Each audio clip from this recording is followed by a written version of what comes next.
A very good morning. This presentation is brought to you by Resonate International with a mission to leverage knowledge worldwide. The topic being covered is Prison and Prisoners, a global call for reform in a failing system.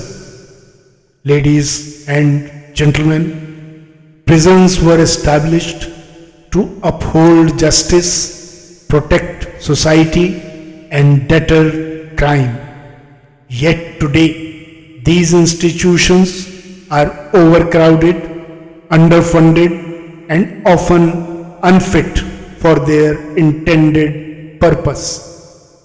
Worldwide, more than 10 million people are incarcerated, with the US alone housing over 2 million prisoners, an incarceration rate 5 times the global average. Shockingly, only 43% of crimes are reported worldwide, and of those, less than 20% result in conviction. This disparity reflects a flawed system that often fails to deliver justice equitably. What are the legal and societal obligations? Let's look at the principles of justice, crime and punishment are enshrined in our legal and societal frameworks. Yet, evidence shows incarceration alone is insufficient as a deterrent.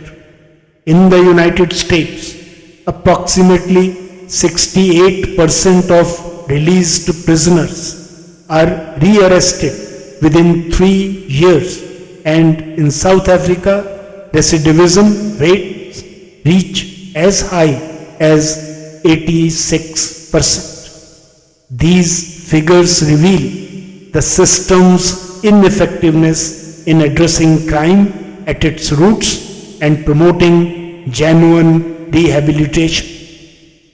What is the current state of prisons? Let's take a look. Conditions across the global prison landscape reveal stark realities. Brazil and Philippines report occupancy rates exceeding 300%, leading to severe violence, malnutrition, and disease. Vulnerable populations such as women and juveniles are particularly affected. Women, who represent about 7% of global prisoners, face unique challenges, including a lack of adequate health care and higher risks of abuse. In Kenya, for example, 80% of incarcerated women are single mothers, underscoring the social and economic vulnerabilities they face within and outside prison walls. There is a challenge in the juvenile justice system also. Around 1 million young offenders are imprisoned globally, many without access to age-appropriate facilities. Countries such as Norway, which provide separate education-focused environments, see juvenile reoffense rates drop as low as 20% compared to 70% in punitive juvenile systems like that in the US. Juvenile prisons worldwide often fail to provide essential education, therapy, or pathways for rehabilitation. There is the issue of legal representation and barriers to justice. The role of defense lawyers, public prosecutors, and judges is critical in determining fair outcomes. However, legal aid shortages leave defendants, especially in developing countries, at high risk of wrongful conviction. In India, an estimated 70% of prisoners cannot afford legal representation, leading to prolonged pre-trial detention and unjust sentencing. Judges and legal practitioners can play a transformative role by ensuring due process and expanding legal support to underprivileged detainees.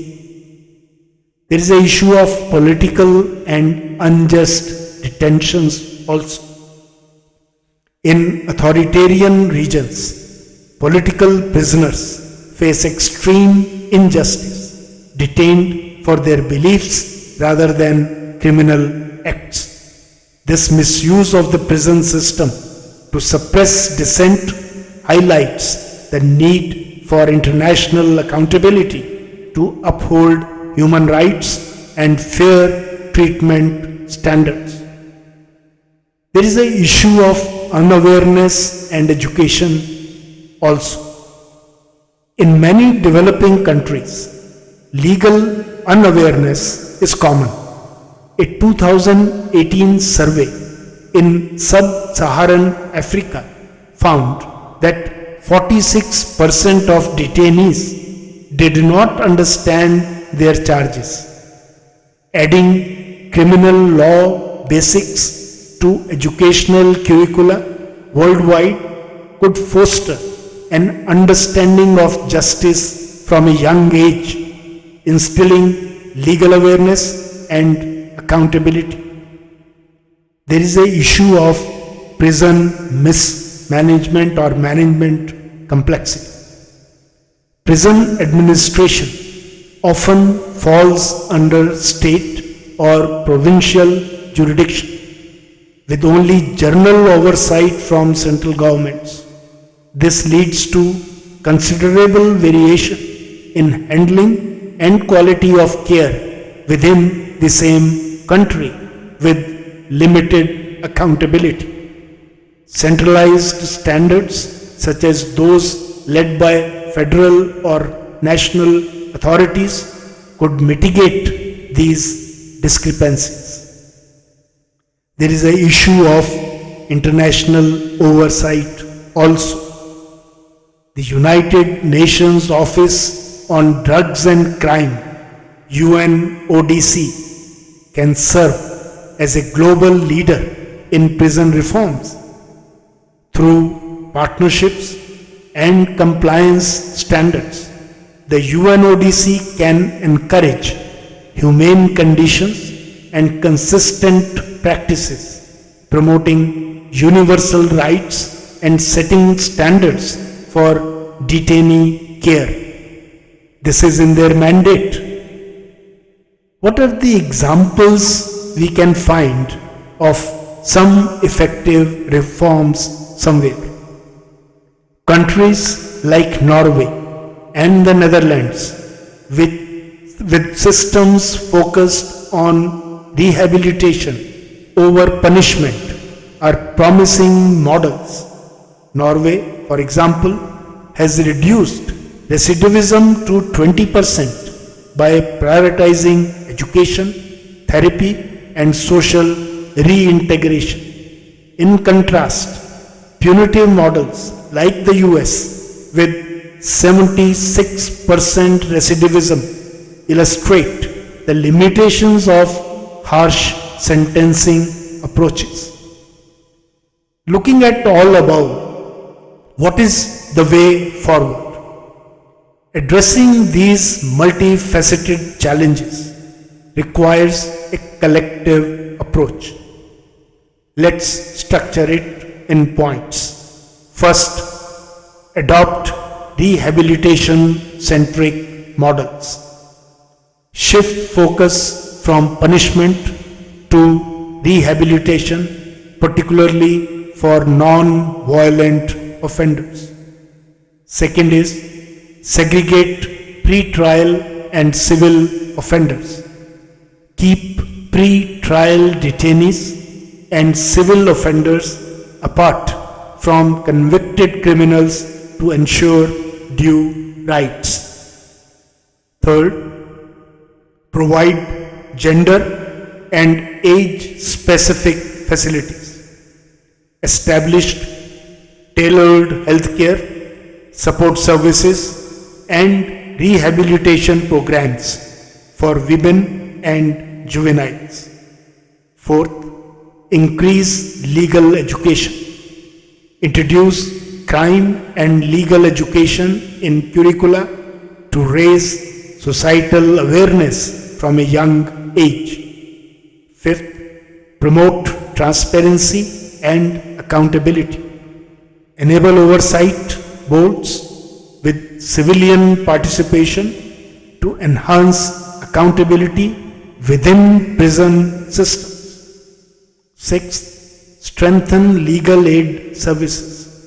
Expand access to public defense, especially in poor regions, to prevent unfair sentencing and wrongful convictions.